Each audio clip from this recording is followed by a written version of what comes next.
사무엘하 6장 12절에서 15절 말씀 제가 봉독해 드리겠습니다. 어떤 사람이 다윗 왕에게 아뢰어 이르되 여호와께서 하나님의 계로 말미암아 오벳 에돔의 집과 그의 모든 소유에 복을 주셨다 한지라. 다윗이 가서 하나님의 궤를 기쁨으로 메고 오벳 에돔의 집에서 다윗 성으로 올라갈세. 여호와의 궤를 맨 사람들이 6걸음을 가매 다윗이 소와 살진 송아지로 제사를 드리고 다윗이 여호와 앞에서 힘을 다하여 춤을 추는데 그때 다윗이 배 에봇을 입었더라. 다윗과 온 이스라엘 족속이 즐거이 환호하며 나팔을 불고 여호와의 궤를 메어 오니라. 아멘. 할렐루야. 하나님의 풍성한 은혜가 기대되는 좋은 아침입니다. 이렇게 좋은 아침에 하나님을 기뻐하여 하나님을 감동시키는 믿음의 삶을 살아가는 여러분에게 오늘도 풍성한 은혜가 넘쳐나기를 예수님의 이름으로 축복합니다. 오늘 우리에게 주신 하나님 말씀을 통해서 하나님은 잘하는 자에게는 상을 주십니다. 하나님은 잘하는 자에게 상을 주십니다. 이런 제목으로 하나님 말씀을 증거하겠습니다. 다윗은 하나님의 은혜에 감사하여서 하나님을 더욱 기쁘시게 하게 하여 이스라엘의 변방에 있던 그 하나님의 언약궤를 이스라엘의 중심인 다윗성으로 옮기려 했습니다. 그 계획을 세웠고 또 그 계획에 따라서 그 언약궤를 다윗성이라 이름한 예루살렘으로 옮기고 있었는데요. 모든 것이 계획대로 되는 줄 알았습니다. 그런데 이 소가요, 낙원 타작마당에 이르렀을 때 무슨 일인지 모르지만은 이 소들이 날뛰기 시작합니다. 소가 막 날뛰다 보니까 어떻게 될까요? 이 소가 끌던 수레도 어떻게 해요? 들썩이게 됩니다. 수레가 들썩이니까 어떻게 그 위에 실었던 언약궤 역시 기우뚱하더니 이제 넘어지려고 하는 것입니다. 그때 옆에 있던 우사가 급하게 그 언약궤를 붙잡았어요.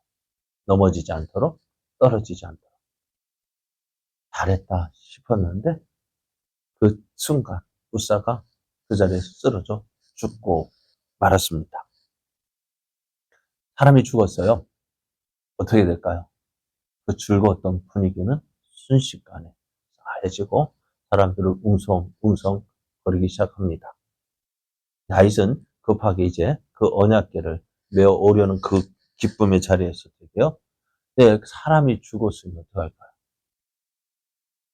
네, 두려워하여서 그 언약궤를 예루살렘으로 옮기지 아니하고 가득 사람 오벳 에돔의 집으로 모셔지게 되었습니다.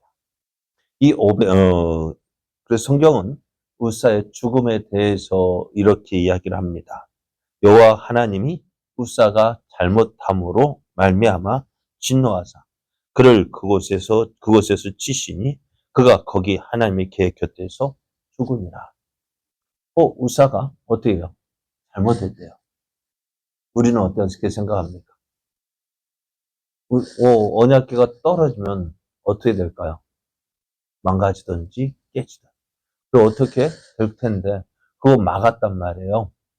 잘한 거예요? 못한 거예요? 잘했어요. 칭찬해. 우리 같으면 어떻게 해요? 우사에게 어떻게 해요? 잘했다고? 상 줄까요? 벌 줄까요? 상 주겠죠. 근데 그 우사가 그 자리에서 죽었어요. 우리는 잘했다고 박수 치고 야 대단하다. 너 훌륭하다. 그렇게 생각하고 이제는 우사를 칭찬하고 그렇게 했을 텐데 또 우사도 이제 그 일을 만약에 살아있다면 어떻게 되었을까요? 어떤 이야기를 할까요? 내가 말이야 뭐라고 했을까요? 언약궤가 떨어지려 할 때 내가 잽싸게 몸을 날려가지고 그것을 붙잡아서 그 언약궤가 떨어지는 것을 막았어 하면서 자기 자랑을 했을 거예요. 그렇게 되고 보면 어떻게 될까요? 하나님의 언약궤는 누가 지켜줘야 돼요? 사람이 지켜줘야 되고 사람이 보호해야만 하는 어떻게 보면 아주 연약한 존재가 되어지고 말 거예요. 근데 하나님은 어떠하셨어요? 그런 우사가 잘했다 하지 아니하시고 우사가 잘못했다 하셨습니다. 그리고 그 자리에서 그를 쳐서 죽게 했습니다. 왜요? 언약궤는 아무나 함부로 만지는 것이 아닙니다. 이 언약궤 고앗 자손만이 성물을 만질 수 있고 움직일 수 있는데 이 우사는 고앗 자손이 아닙니다. 그러니 어떻게 돼요? 하나님께서 정하신 규례를 깨뜨렸어요. 하나님은 언약궤가 깨어진다 할지라도 그 규례를 지켜야 한다는 것입니다. 이제 여호와의 언약궤를 이제 어떻게 해요? 예루살렘으로 다윗성으로 모시려 했던 다윗의 계획이 틀어져 버렸습니다. 다윗은 갑작스런 이 우사의 죽음으로 인해서 하나님을 두려워하게 됩니다. 하나님이 겁이 났어요. 지금까지 다윗은 어떻게 해요? 하나님께서 이렇게 반응하시는 것을 본 적이 있었을까요? 없었을까요? 지금까지 다윗은 하나님의 은혜 안에 거하던 사람이었습니다. 하나님을 기쁘시게 하려 했고, 또 하나님 말씀에 순종하려 했고요. 그러다 보니 하나님의 은혜 안에 거했던 사람입니다. 그런데 이렇게 즉각적으로 어떤 행동에 대해서 바로 그 자리에서 벌하시는 것을 보니 어떨까요? 하나님에 대해서 두려워하게 되어지고요. 그 하나님을 가까이 모시려 했던 그의 행동에 대해서 어떨까? 이러다가 잘못하면 어떻게 돼요? 내가 죽겠다라는 생각도 했을런지 몰라요. 그러다 보니 그랬습니다. 우리가 하나님을 섬길 때요. 할아버지의 수염을 누가 잡아 뜯을까요? 네? 할아버지 상투 누가 만질까요? 네? 어떤 손주요? 오냐 했다. 참 우리가 조심해야 될, 하나님을 섬기는 데 있어서요. 조심해야 될 부분이 바로 이것이 아닌가 싶어요. 지금까지 우리가 하나님의 은혜 안에 거하다 보니 어떻게 돼요? 하나님에 대해서 경외함으로 섬기는 것이 아니라 하나님을 너무 친하게 섬긴 거예요. 그러니까 친하다라는 말은 어떤 말일까요? 경외함이 없이요. 하나님을 두렵고 떨리는 마음으로 섬기며 그 하나님과 친하게 지내야 되는데 너무 친하다 보니까 어떻게 돼요? 하나님에 대해서 그리 무감각하게 지내지는 않는지. 그러다 보니 어떻게 해요? 하나님께서 우리가 지금까지 어떻게 이렇게 즉각적으로 벌을 하셨을까, 안 하셨을까? 즉각적으로 의사가 잘못함으로 인해서 그 자리에서 바로 벌 안 하시니까 어떻게 돼요? 하나님에 대해서 그냥, 있는 듯, 없는 듯. 하나님에 대해서, 하나님의 존재에 대해서 그냥 무감각하게 보면서, 그러면서 하나님을 섬기고 있지는 않는지. 그러니까 이 다인 역시도 그렇게 섬겨왔던 것 같아요. 하나님께서 이렇게 벌을 하실지 전혀 생각하지 못했습니다. 어떻게 돼요? 하나님은 두려운 분으로 다시 한번 깨닫게 되어졌어요. 우리도요. 참 이렇게 오늘 우사의 죽음처럼 즉각적으로 이렇게 벌을 하시는 하나님, 벌하시지 않는다 할지라도 오늘 하나님을 섬기는 데 일에 있어서요. 두렵고 떨리는 마음을 가져야 돼요. 그게 없다 보니 하나님 너무 가볍게 대하는 거예요. 정말 우리가 어떨까요? 정말 하나님 섬기는 데 있어서 하나님 정말 두렵고 떨리는 마음으로 섬기고 있습니까? 아니면은 대충 해도 대충 섬겨도 하나님 가만히 계시니까 누가 이렇게 하잖아요. 가만히 있으니까 가만히로 알고 보자 하니까 보자기로 알고 아무것도 아닌 존재, 별거 아닌 존재로 생각하고 있지는 않습니다. 그러다가요. 어떻게 될까요? 큰 코 다죠. 오늘 어쨌든 다윗이 언약궤를 옮겨올 때 바로 하나님께서 이 벌하시는 것을 보고 다윗 역시도 하나님을 두려워하게 되었습니다. 이런 하나님을 어떻게 섬길 수 있을까? 그래서 어때요? 다윗 성으로 옮기려 했던 그 언약궤를 오벳 에돔의 집에 머물게 했습니다. 자, 갑작스럽게 이제 오벳 에돔 한번 생각해 보세요. 오벳 에돔이요. 하나님 언약궤를 우리 집으로 모셔야 되겠다 생각했을까 안 했을까요? 네? 안 했겠죠. 근데 갑작스럽게 그 언약궤가 오벳에돔 자기 집으로 왔어요. 거기에 왜? 이 오벳에돔이 무엇을 봤을까요? 우사가 죽는 것을 봤죠. 그죠? 그러면 이 오벳에돔은 오벳에돔과 그의 집안 식구들은 어떻게 될까요? 그 언약궤가 자기 집으로 왔으니 어찌 되었을까요? 긴장했을까요? 그 하나님을 언약궤를 보시는 일에 어떻게 두렵고 떨리는 마음으로 섬겼을까요? 그 언약궤를 모셨을까요? 그렇게 두렵고 떨리는 마음으로. 그러니까 모든 일에 누구 중심으로요? 하나님 중심으로. 왜? 잘못하면 어떻게 될까? 이 우사처럼 죽진 않을까? 어떤 두렵고 떨리는 마음으로 하나님 앞에서의 삶을 살았을까요? 그러니 어떻게 될까요? 하나님께서 하나님 중심으로 사는 그 오벳 에돔의 집이 어떻게 되어져요? 복을 주십니다. 하나님께서 그 하나님을 두렵고 떨리는 마음으로 섬기는 그 오벳 에돔의 집에 어떻게 돼요? 복을 주십니다. 왜요? 하나님 앞에서. 그죠? 두렵고 떨리는 마음으로 어떻게 하면 모든 것이 하나님을 어떻게 보실까? 말 하나, 행동 하나, 누구 앞에서? 하나님 앞에서. 그 오벳 에돔의 집이 어떻게 되니까 더욱더 경건한 집이 되어지고 하나님 앞에서의 삶을 살고자 했던 거예요. 그러니 어떻게 되어질까? 하나님께서 그 오벳 에돔의 집에 복을 주십니다. 자, 이러한 소문이요. 이 오벳 에돔의 집에 얼마 동안 있었냐면 석 달 동안 있었다 해요. 근데 한번 생각해 보세요. 우사의 집에서 몇 년, 얼마나 있었다고요? 네. 내가 오벳에돔을 했습니까? 그 우사의 기란 여아름에 있었던 그 우사의 집에서는 몇 년 동안 있었어요? 70년 동안 있었어요.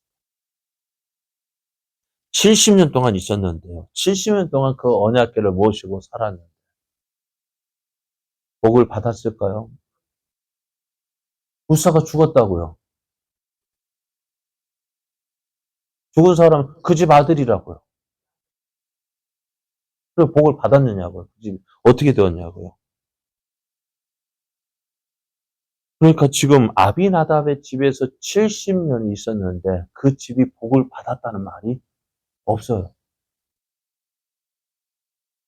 거기에다 70년 동안 그 집에 모셨는데 그 언약궤를 모시는데 그 아들이 그 자리에서 죽었어요. 이유가 뭘까? 70년 동안 언약궤를 모시고 있던 집에서는 복을 받았다는 말이 없고 석 달 동안 모셨다는 이 오벳 에돔의 집에서는 복을 받았다는 말이 있냐? 무엇 때문입니까? 그러실 것 같아요. 너무 쉽게 오랫동안 믿다 보니까요. 하나님에 대해서 무감각, 언약궤 앞에, 하나님 앞에서 그것이 너무 무감각해진 거예요. 그냥 하나님을 믿는데, 대충이란 말이 좀 그렇습니다. 있는 듯, 없는 듯. 그런 모습으로 섬기다 보니요. 우리도 보십시오. 우리도 죄송합니다만, 처음 믿는 사람하고, 오랫동안 믿었던 사람하고, 참, 오늘 오베드돔과 아비나답의 집의 모습과 같지 않을까. 오늘 목사 저도 참 조심스러운 모습이 그거예요. 오래라고 그렇지만은, 어떻게, 하나님이 너무 무감각하게, 의식하지 않고, 그냥 잘 믿고 있는 줄 알고, 잘 하고 있는 줄 알고, 지내다 보니, 결국 어떻게, 하나님의 뜻과는 다른 모습. 하나님 기뻐하시는 모습인 줄 알았는데, 그게 하나님 싫어하시는 모습이고, 미워하시는 모습인지도 모르고, 그렇게 살아오는 거예요. 오늘 오베데돔의 집 석 달 동안 모셨더니 그 집에 어떻게 복을 받았어요. 그래서 이 소식을 듣고 다시 다윗이 그 언약궤를 어디로 다윗성으로 모시고자 합니다. 무엇 때문일까요? 하나님은 즉각적으로 벌을 주시지만 하나님을 잘 섬기는 자에는 어떻다고요? 상을 주시는 하나님이시라는 것입니다. 오늘 하나님을 섬길 때요. 이런 모습으로 섬겨야 되지 않을까 싶어요. 하나님은 잘하는 자에게는 상 주시지만 못하는 자에게는 어떻게 해요? 벌을 주시는 분이셔요. 그렇다고 지금 벌 안 준다고 나는 잘하고 있다 생각하면 안 돼요. 의사처럼 그렇게 급하게 사람을 쳐 죽이면은요, 우리는 어떨까요? 지금 살아남지 못했을까요? 내가 지금 살아서 하나님 이렇게 섬기고 있는 것은 내가 잘했기 때문이 아니라 하나님의 오래 참으심으로 인하여서 그 은혜 안에서 지내고 있다는 사실을 기억해야 합니다. 그럼 우리는 어떻게 되어질까요? 어떻게 하나님을 섬겨야 될까요? 두려운 마음으로, 떨리는 마음으로 하나님 앞에서의 삶을 살아야 돼요. 하나님은 누가 그러잖아. 내가 지켜보고 있다. 두고 내는 이게 어떻게 하잖아. 이렇게 해가지고 탁 하잖아요. 뭐예요? 내가 지켜보고 있다라고 하잖아요. 하나님 지켜보고 계시는 우리 행동 하나하나 다 지켜보고 계시는 거예요. 그래가지고 우리도 그랬잖아요. 어렸을 때 엄마가 하는 말 하지 마라. 하면 어떻게 말이 부드러워요. 조금 더 하지 말랬다. 그 다음 어떻게 될까요? 하지 말랬잖아 하고 어떻게 뭐가 날아와요. 그거 조심해야 돼. 오늘 하루 우리가 하나님 앞에서 어떤 모습으로요? 두렵고 떨리는 마음. 내 하나님은 살아계시다. 상 주시고 복 주신 하나님만이 아니라 벌 주시고 책망하시고 심지어는 어떻게 그들의 의사를 지신 것처럼 심판하시는 하나님임을 기억하고요. 어떻게 경외함을 가지고 하나님을 두렵고 떨리는 마음으로 그리고 하나님이 살아계심을 믿고 하나님 앞에서 살아가는 그래서 하나님께서 주시는 복과 은혜를 누리는 복된 삶, 은혜의 삶 되기를 예수님의 이름으로 축복합니다.